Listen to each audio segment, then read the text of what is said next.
대만에서 그 팔복교회라고 이렇게 선교사로 가셔서 섬기시는 목사님이 계신데, 그분이 이제 이 대만 버전 이 복음송가가 있어요. 그거 갖다가 이제 보내줬는데, 제가 부를 수는 없고 이제 가사가 너무 좋아가지고 읽어드리려고요. 대만 찬양 가사인데요. 아끼는 보물 같으신 예수님, 주님의 사랑이 어찌 그리 달콤한지요. 나의 마음이 당신께 강하게 끌립니다.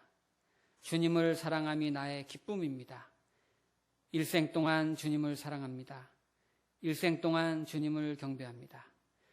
일생 동안 주님을 사랑합니다. 일생 동안 주님께 영광을 돌립니다. 일생 동안 헌신하며 일생 동안 뒤돌아서지 않겠습니다. 일생 동안 주님을 사랑하며 따르겠습니다. 이런 가사의 내용입니다. 제가 특히 마음에 와 닿은 것은 네 글자, 일생 동안. 일생 동안. 우리가 신앙생활 하다 보면, 뭐 사회생활도 마찬가지지만 신앙생활 하다 보면 별별 일이 다 있죠. 우리가 길을 걷다 보면 웅덩이에도 빠질 때도 있고 진창에 들어갈 때도 있고 굽은 길 갈 때도 있는데, 그래도 비가 오나 눈이 오나 막 바람이 부나 빨간 이 거리에 있는 우체통처럼 모든 사람이 다 받고 품어가면서 묵묵하게 자리를 지키는, 변함없이 묵묵히 서 있는 그 신앙이 정말 귀한 신앙이라는 생각이 듭니다. 오늘 이 소아시아에 있는 7교회 중에 두 번째 교회 서머나 교회인데, 서머나 교회가 그런 교회예요. 서머나 교회는 굉장한 정말 별별 환난과 시련과 그런 박해와 궁핍이 있었지만, 그럼에도 불구하고 일생 동안, 평생 동안 변함없이 한결같이 신앙을 굳건하게 지켜가지고 예수님께부터 책망은 듣지 않았던, 칭찬만 받았던 교회가 서머나 교회입니다. 우리 성도님들도 사회에서는 여러분들이 상사에게, 동료들에게 칭찬만 받고, 학교에서는 선생님과 친구들에게 칭찬만 받고, 교회에서는 목사님에게, 성도들에게 칭찬만 받고, 무엇보다 하나님께 우리의 인생의 어느 날 칭찬만 받으시기를 축복합니다. 좀 찔리는 사람들은 아멘 잘 안 하시는 것 같아요. 이 서머나라는 도시의 특징이 있어요. 그 당시로서는 10만 명 이상이 모이기가 쉽지 않은데 10만 명 이상이 모이는 아주 중대형 도시고요. 또 과학과 의술이 특히 많이 발달한, 그 당시 의술이 발달한 건 그냥 앞서간 거죠. 특히 프랑스 파리처럼 이렇게 디자이너들이 많아가지고 아주 신비한 앞서가는 건축물들도 많이 있었던 곳이 서머나입니다. 특히 서머나 도시의 이 대표적인 칼라는 그 당시에 로마를 중심으로 해서 그 주변에 15개 위성 도시가 있었는데, 로마의 다 지배권 안에는 15개 도시들이 있었는데, 이 도시들이 서로 경쟁을 했어요. 뭐냐면 로마 황제를 숭배하고 숭상하는 신전을 짓기로 했는데, 그 신전을 자기의 도시에 유치하려고 전부 다 치열하게 경쟁을 벌였는데, 서머나 이 도시가 가장 아름답기 때문에 서머나 지역에서 황제 숭배하는 신전 건축하는 유치권을 따낸 거예요. 그래가지고 큰 신전이 거기에 있고, 그래서 황제를 향해서도 다른 도시들보다 가장 충성하는데 선봉했었던 그런 서머나 지역이고, 중앙정부의 직할시와 같이 정부로부터 지원도 많이 받았어요. 그래서 이 도시는 생활이 사람들이 다 윤택하고 잘 살고 부자들이 거의 대부분 있었습니다. 그러다 보니까 상대적으로 기독교인들에게는 믿음 생활하기가 너무나 힘들고 어려운, 굉장히 고난스러웠던 도시였고, 다른 도시에 비해서 박해와 시련이 굉장히 많았어요. 제가 어릴 때 그 간첩 삐라, 북한에 너무 그거 막 주스러 다니고 그랬어요. 근데 그거보다 이제 어른들이 간첩을 신고하면 포상금이 굉장히 많았습니다. 그래서 어른들이 하는 얘기를 들었는데, 그때 이 간첩 한 명 신고해서 잡으면 집 한 채 산다, 또는 팔자 바뀐다, 이럴 정도로 굉장했거든요. 마찬가지로 여기 서머나에 살고 있는 그리스도인들은 간첩과 같은 그런 취급을 받았어요. 그래서 사람들이 이 그리스도인들을 잡아서 가두고 밀고 하고 신고하고 색출하고 이런 일들이 많이 있었어요. 우리가 이제 그런 배경을 깔고 오늘 본문을 한번 보겠습니다. 9절 말씀을 먼저 볼게요. 9절에 보면 같이 한번 읽어볼까요? 시작. 내가 네 환난과 궁핍을 알거니와 실상은 네가 부요한 자니라.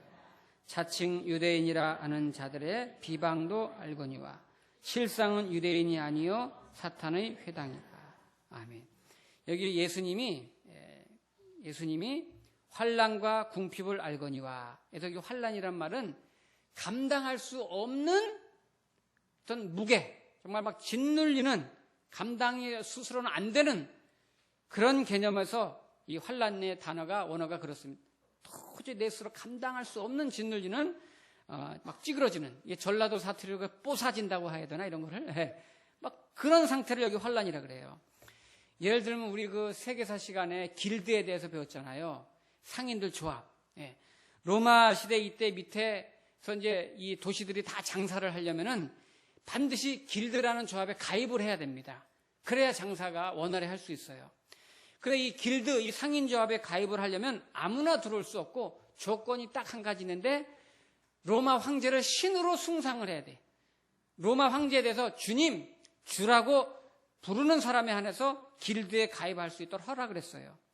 가입을 하면 중앙정부로부터 지원도 많이 받고 혜택이 많이 받아가지고 장사하는 길이 잘 열립니다. 그런데 조합원으로 가입을 하지 않으면, 즉 황제에게 숭배하지 않으면 뭐 붙잡히면 잡힐 뿐만 아니라 또 조합원에 가입되지 않으면 무슨 일이 있느냐면 성경에 예가 하나 나오는데 이게 제가 읽어드릴게요. 히브리서 10장 32절에 보면 이런 말씀이 있어요. 전날에 너희가 빛을 받은 후에 고난의 큰 싸움을 견디어낸 것을 생각하라. 비방과 환난으로서 사람에게 구경거리가 되고 너희가 갇힌 자를 동정하고 너희 소유를 빼앗기는 것도 기쁘게 당한 것은 더 나은 영구한 소유가 있는 줄 알미라. 그러니까 비방, 환난, 구경거리가 되고 소유를 빼앗겼다. 옛날 성경에는 산업을 빼앗겼다 그랬거든요. 길드에 가입하지 않으면, 그러니까 황제를 주님으로 고백하지 않으면 왕따를 당하는 거고 자기 소유를 다 몰수당하는 거나 마찬가지예요. 그러면 그런 환난이 주는 결과가 뭡니까? 궁핍이죠. 그래서 오늘 주님이 내가 네 환난과 궁핍을 안다고 말한 거예요.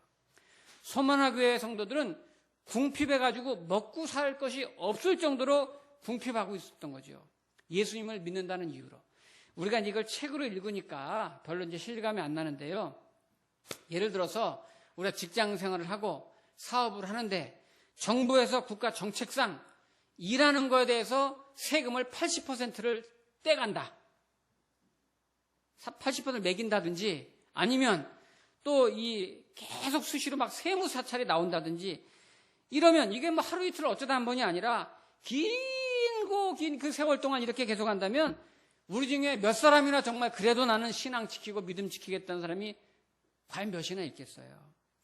사람이 살다가 가장 정말 비참하고 눈물 흘릴 때가 언제냐면 내 새끼가 너무 가난해서 먹을 것이 없어 굶주리고 있는데 줄 것이 없을 때. 이렇게 참 비참하고 슬픈 일이 없어요. 내 눈앞에서 그걸 봐야 되니까. 바로 이런 식으로 극심한 궁핍, 환난 속에서 믿음 하나 붙잡고 견뎌내고 버텨낸다는 거 이거 말처럼 쉽지 않습니다. 그런데 서문화 교회 성도들은 예수님을 믿는다는 이유로 그런 궁핍과 박해, 최악의 환난 중에도 끝까지 예수님 믿으면서 신앙 고백하면서 그걸 다 견뎌내고 이겨냈다는 거예요. 실제로 이제 그 기독교 역사에 이 서문화 교회하고 관련된 유명한 인물이 한 분 있죠. 예수님 제자 중에 사도 요한의 제자이면서 서문화 교회 담임 목회자였던 폴리캅이라는 분 들어보셨죠? 폴리캅. 이 당시에 로마가 그리스도인들을 박해하기 위해서 색출하는 작업에 나섰을 때 폴리캅이 어느 농가에 피신해 있었어요. 어느 성도님의 집에 피신해 있었는데 이 시종이 폴리캅을 돕는 시종이 매질을 당하다가 견디지 못해가지고 자기 폴리캅이 있는 곳을 이제 말하게 돼가지고 폴리캅이 붙들려 간 거예요. 이게 붙들려 가서 총독부에서 재판을 받는데 평소에 이 폴리캅의 인품과 인격이 워낙 훌륭하니까 존경하던 이 총독부의 이 고위 관리가 폴리캅을 따로 불렀습니다. 불러가지고 내일 저 앞에 나가서 딱 한 번만 황제를 주님이라고 부르세요. 그러면 내가 풀어주겠습니다. 풀려난 다음에는 그 다음에는 예수님 믿으신지 난 상관없으니까 알아서 하시라고. 그때 내가 더 이상 안 잡을 거라고. 그 대신에 내가 당신을 풀어줄 근거가 없으니까 내일 저 앞에 나가서 황제를 주님이라고 한 번만 딱 불러주면 그 다음부터는 내가 풀어주겠다고. 이때 폴리캅이 말합니다. 내 평생 사는 동안 86년 동안 예수님은 단 한 번도 나를 배반한 적이 없으신데 내가 어떻게 한순간의 고난을 피하려고 예수님을 배반할 수 있겠습니까? 저는 그렇게 할 수 없습니다. 그러면서 결국 화형을 당하기 위해서 끌려갑니다. 화형당할 때도 그렇게 말하죠. 나는 지금 1시간짜리 화형을 당해서 죽지만은 당신들은 예수님을 믿지 않으면 영원히 꺼지지 않는 불에 들어가서 영원히 죽음을 당할 것입니다. 예수님을 믿으시라고 그렇게 고백하면서 그 화형을 당하게 되죠. 그럼 마지막 죽음의 현장에서도 당당하게 예수님의 복음을 전하면서 그렇게 죽음을 맞이했습니다. 이 폴리캅에 있던 교회가 바로 서머나 교회인데 이 부유한 자들이 사는 그런 도시 속에서 예수님을 믿는다는 이유로 모든 거 다 빼앗기고 생명까지도 빼앗기고 포기해야만 했지만 영원한 나라를 바라보고 믿으면서 끝까지 견뎌내고 이겨냈던 교회가 이 서머나 교회예요. 그래서 예수님은 오늘 2장 9절에서 내가 네 환난과 궁핍을 알거니와 실상은 부유한 자라. 실상은 네가 부유한 자라고 말해요. 여기 부유한 자라는 것은 영원히 이어질 그 부유함을 말합니다. 예를 들어서 우리는 이 세상에서 누리고 있는 거, 우리가 이 세상에 누리고 있는 부유함들, 또 권세들, 때로는 반대로 박해가 있고 고난이 있지만 이거 다 유한한 거예요. 언젠가는 끝나게 되는 거예요. 한계가 있습니다. 길어야 아무리 즐거운 날, 아무리 부유해도, 아무리 고난스러워도 길어야 80년, 90년이면 끝나는 겁니다.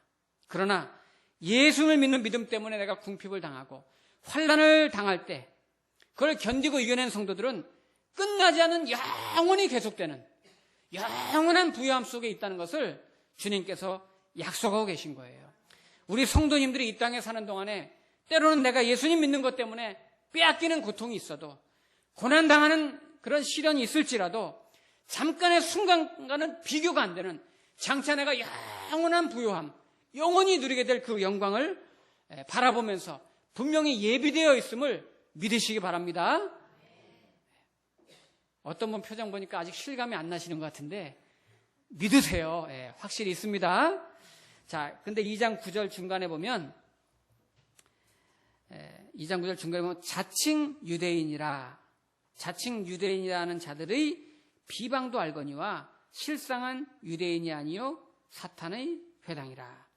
이 말이 무슨 말이냐면요, 서머나 교인들이 아까 환난과 궁핍을 당했는데 환난과 궁핍을 당하도록 더 뒤에서 조종하고 조장하고 그렇게 만든 배후의 세력이 있는데 그 세력들이 자칭 유대인들이다 그 말이에요. 여기서 그럼 자칭 유대인들이 누굴까요? 저를 포함해가지고 성도들 중에 직분이 있는 분들이라든지 교회를 20년, 30년 오래 다닌 분들이 함정이 항상 있어요. 이 함정에 빠지지 않도록 조심해야 돼요. 그 함정이 뭐냐면 나는 지금 잘못하고 있다, 나는 틀렸다, 이런 생각을 못하고 있다는 거예요. 이 당시에 유대인들이 그랬어요. 자기는 하나님으로부터 특별히 선택받은 하나님의 백성이다, 선민이다, 이런 의식이 있어요. 이런 고정관념 때문에 자기네가 틀렸다, 내가 하나님을 잘못 믿고 있다는 생각을 꿈에도 상상해도 못하고 있습니다. 자기네는 다 잘 믿고 있다고 생각해요. 나는 잘하고 있다고 생각해요. 내가 잘못한다는 건 생각도 못하고 있어요. 이들이 바로 자칭 유대인들입니다. 그런데 예수님은 이들을 너희는 사탄의 회당이라고 말하고 있어요.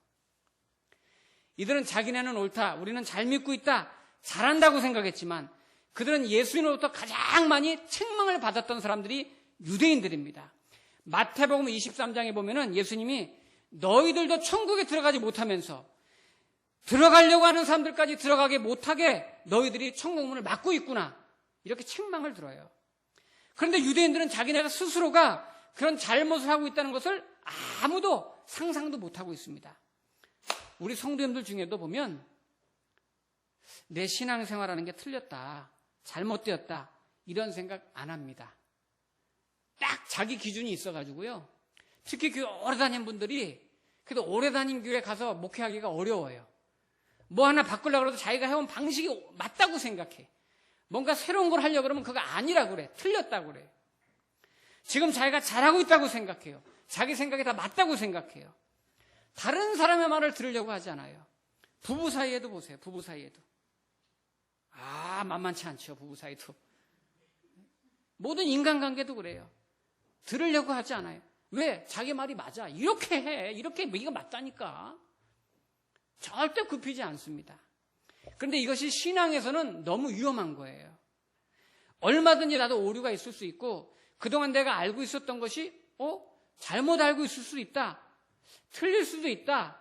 아닐 수도 있다. 이걸 알아야 되는데 그걸 절대 몰라요. 인정하지 않아요. 나는 여전히 부족한 사람이다. 예수님의 보혈과 은혜가 필요한 사람이다. 그런 것들을 인식해야 되는데 그 인식하지 않는 한 심지어는 내가 혹시 구원받지 못한 사람일 수도 있어요.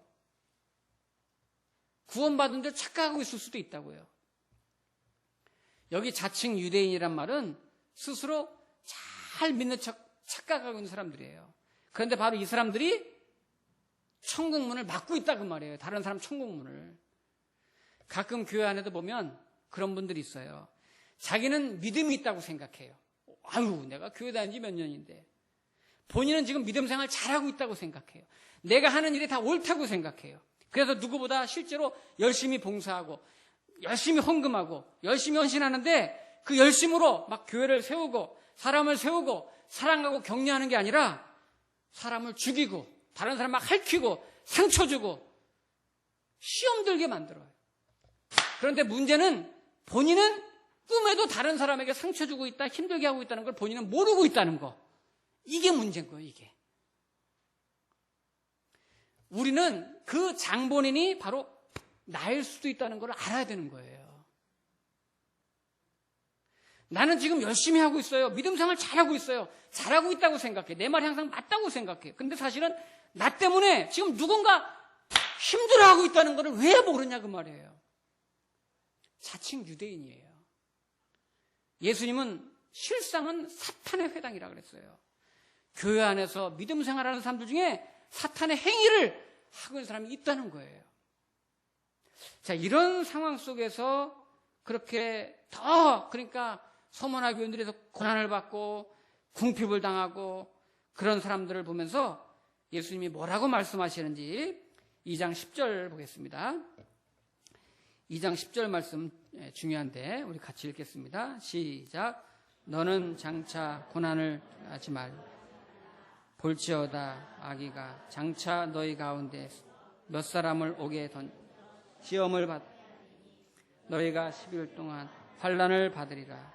내가 죽도록 충성하라. 그리하면 생명의 관을 내게 주리라. 아멘.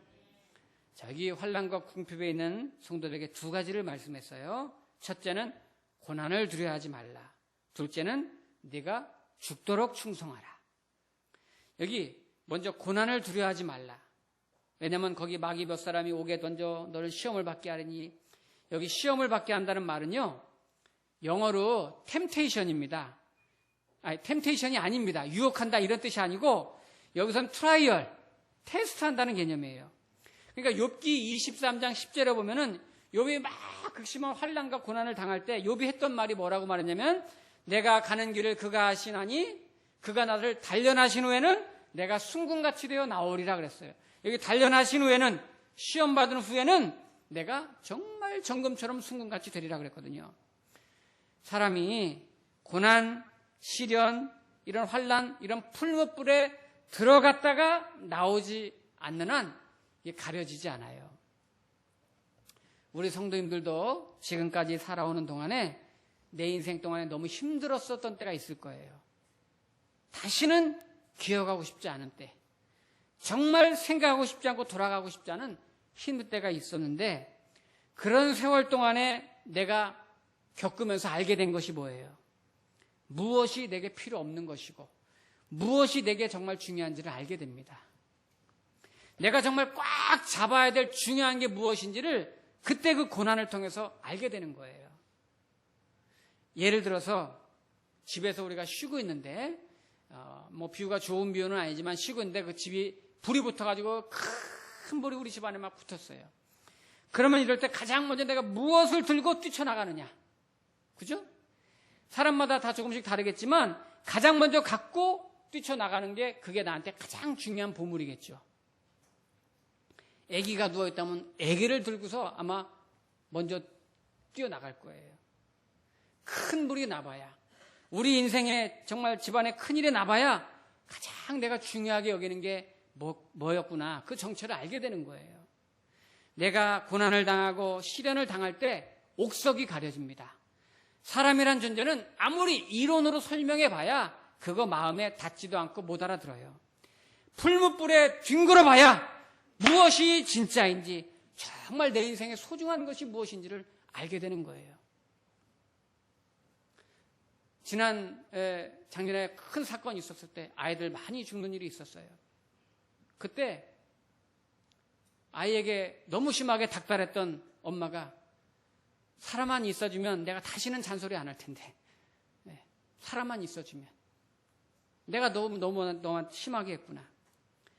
여러분, 오늘 여기서 나오는 시험의 의미가 그겁니다.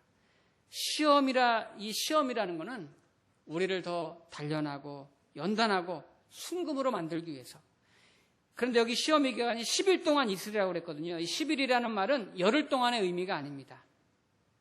은유적인 표현인데 제한된 일정 기간. 그러니까 하나님이 나를 순금으로 만들어지기까지의, 어떤 사람은 몇 달, 몇 년 다 다르겠죠? 그까지의 정해진 일정 기간, 시간을 말하는 거예요.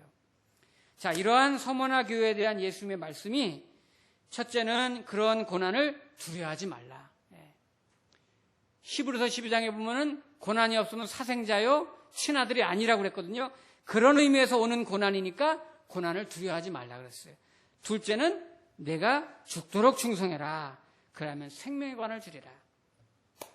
여기 죽도록 충성하라, 이 말은 이제 문법적으로 이해를 잘 해야 되는데요. 죽도록 충성해라, 이 말은 죽을 정도로 충성해라.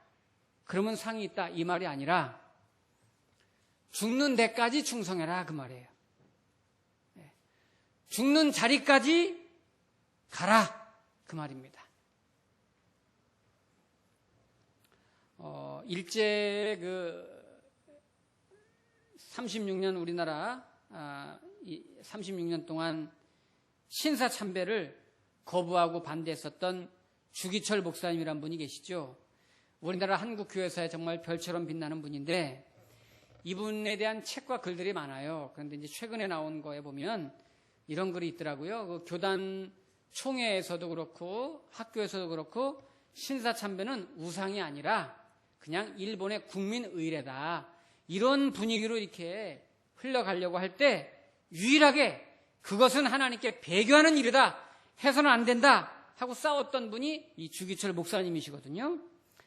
그러니까 일본 이 군국주의들의 입장에서 보면 이 주기철 목사가 눈에 가시 같은 존재예요. 그래서 계속 트집을 잡아가지고 몇 번이나 감옥에 가두고 고문하고 괴롭힙니다. 근데 마지막 이 네 번째 투옥이 돼서 고문당할 때 이 목사님이 자기 생명이 얼마 남지 않았다는 것을 이제 감지를 한 거예요. 그래서 마지막 유언과 같은 유서를 이렇게 써서 자기 아내에게 보냈습니다. 그때 이제 감옥의 간수가 안태식이라는 사람인데, 편지를 절대 바깥으로 안으로 오고 갈 수가 없는데, 이 안태식이라는 사람이 주 목사님을 워낙 존경하고 귀한 분인 줄 알고서 그 목사님 편지를 몰래 받아가지고 사모님에게 전달을 해줬어요. 근데 그 편지 내용 중에 뒤에 요지가 무슨 내용이 있었냐면, 여보, 내 몸의 상태를 보니 여드레 후에는 아무래도 나는 하나님의 부르심을 잊고 소천할 것 같소. 이제 홀로 계신 어머님 당신이 잘 봉양해 주시고 내 두 아들 영진이, 광조 잘 부탁하오. 이렇게 이제 유언과 같은 유서를 써가지고 사모님한테 그걸 딱 받으시더니 읽고서 하시는 말씀이, 아니 목사님이란 분이 가정에 무슨 미련이 남아서 이런 편지를 다 보냅니까? 어서 목사님 갈 길을 가시오. 예. 얼마나 무서운 여자예요. 예. 이렇게 전하라고 그랬다는 거예요. 예. 그 당시에 이 한국 교회의 굉장히 위기에 처한 한국 교회가 이제 이 목사님이 어깨에 있다 이런 생각에 민족적으로 하나님 나라 차원에서 이제 부부의 정을 뛰어넘는 그런 목회 사역에 그런 걸로 이해를 하신 거죠. 결국 주기철 목사님 본인이 예감한 대로 그 해에 48의 나이에 돌아가시게 됩니다. 이것이 바로 죽도록 충성하라는 말씀이에요. 죽도록 충성하라. 좋은 예를 보여주신 거죠. 죽는 데까지 가라. 죽는 데까지 충성하라는 거예요. 일사각오. 그분의 신앙과 순교의 피가 사실 오늘날 한국교회가 이만큼 있게 된 거죠. 그분이 돌아가실 때 한국교회가 이만큼 부흥할 줄 알았을까요? 절대 예상하지 못했을 겁니다. 하나님께서는 그 목사님의 그런 순교, 죽는 데까지 충성하는 걸 보면서 생명의 면류관으로 한국교회 부흥이라는 면류관을 그분에게 주신 것입니다. 자, 오늘 말씀의 결론은 2장 11절 같이 한번 읽겠습니다. 시작. 교회에 있는 자는 성령이 교회들에게 하시는 말씀을 들을지어다. 이기는 자는 둘째 사망의 해를 받지 아니하리라. 아멘. 자, 여기 보니까 이기는 자는 생명의 관을 쓰고 둘째 사망의 해를 받지 아니하리라 그랬는데요. 사망에는, 죽음에는 두 가지가 있어요. 첫째 사망은 누구나 한 번은 다 죽는 거예요. 저도 여러분도 언젠가 우리의 역시는 사망하게 됩니다. 죽게 됩니다. 이게 첫째 사망이에요. 그러면 둘째 사망은 뭐냐면, 둘째 사망은 요한계시록 20장을 한번 찾아보겠습니다. 요한계시록 20장. 요한계시록 21장까지인데 20장 보시면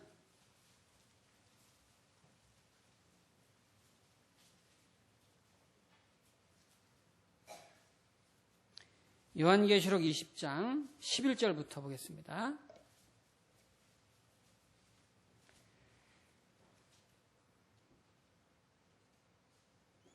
네, 20장 11절부터 제가 읽어볼 테니까 눈으로 한번 따라 보세요.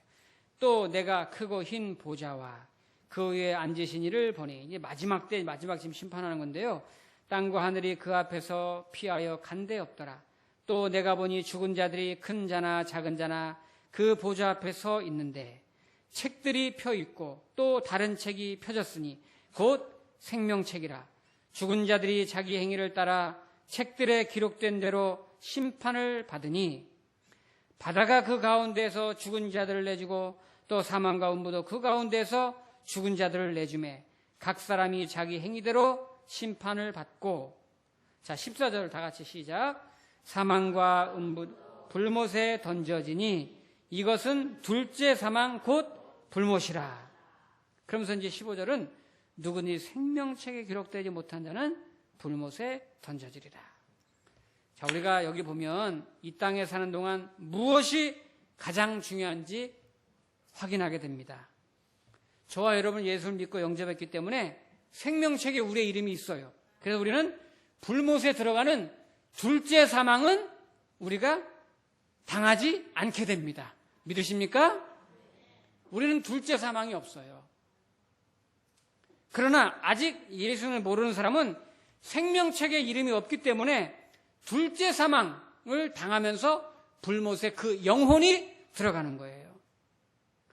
서머나 교회 성도들은 시련과 박해 속에서도 믿음을 끝까지 지켰기 때문에 비록 고난을 당하고 궁핍을 당했지만은 훗날 하나님의 면전에서 거부당하거나 부정당하거나 멸절되는 그런 둘째 사망에서는 안전합니다. 저와 우리 성도님들은 이 땅에 사는 동안 보화가 있는데 보화를 보지 못하는 사람들이 있고요. 정말 저주를 저주로 알지 못하는 사람들이 우리 주변에 있어요. 그들에게 먼저 내가 일사각오의 심정으로 죽는 자리까지도 충성한다. 이런 신앙 고백과 함께 또 이 귀한 복음을 그들에게 담대하게 전할 수 있기를 주의 이름으로 축복합니다. 기도하겠습니다.